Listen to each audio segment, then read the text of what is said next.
For over a decade, a brutal murder went unsolved. Detectives chased countless leads, interviewed dozens of suspects, and sifted through endless evidence. But in the end, the case grew cold, until one overlooked piece of evidence held the secret that would finally expose the killer: a single leaf. It was late autumn when the body was discovered. A young woman, missing for several days, was found in a wooded area just beyond the edge of town. The crime scene was eerie. Fallen leaves blanketed the ground, making every step sound like a whisper of the forest itself. Investigators searched for footprints, fibers, and anything unusual, but aside from signs of a violent struggle, there wasn't much to go on. The case quickly made headlines.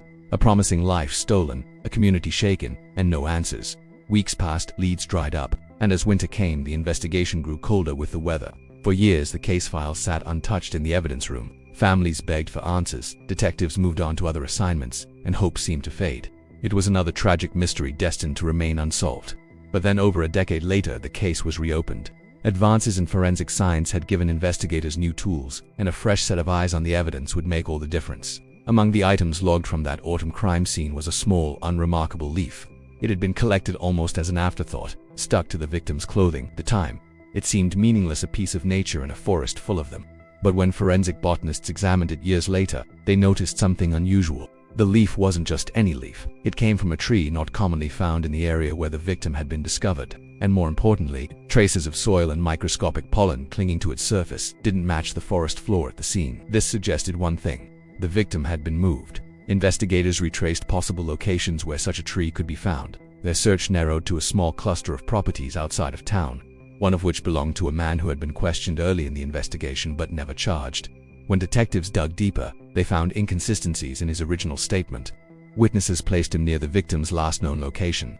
And with new warrants, police collected additional evidence from his property. DNA testing, far more advanced than it had been years before, connected him directly to the victim. The leaf, preserved for over a decade in an evidence bag, had become the key that unlocked the truth. It placed the victim at the suspect's property and proved the body had been moved. That tiny, fragile clue helped prosecutors build a case strong enough to finally bring the killer to justice. It's haunting to think that justice hinged on something as ordinary as a leaf, something most of us would step over without a second thought. But in forensic science, no detail is too small. The leaf that solved a cold case reminds us that the answers to the darkest mysteries can hide in the most unexpected places. Because in the world of forensics, every detail matters. Thanks for watching The Minute Detective. Like and subscribe for more.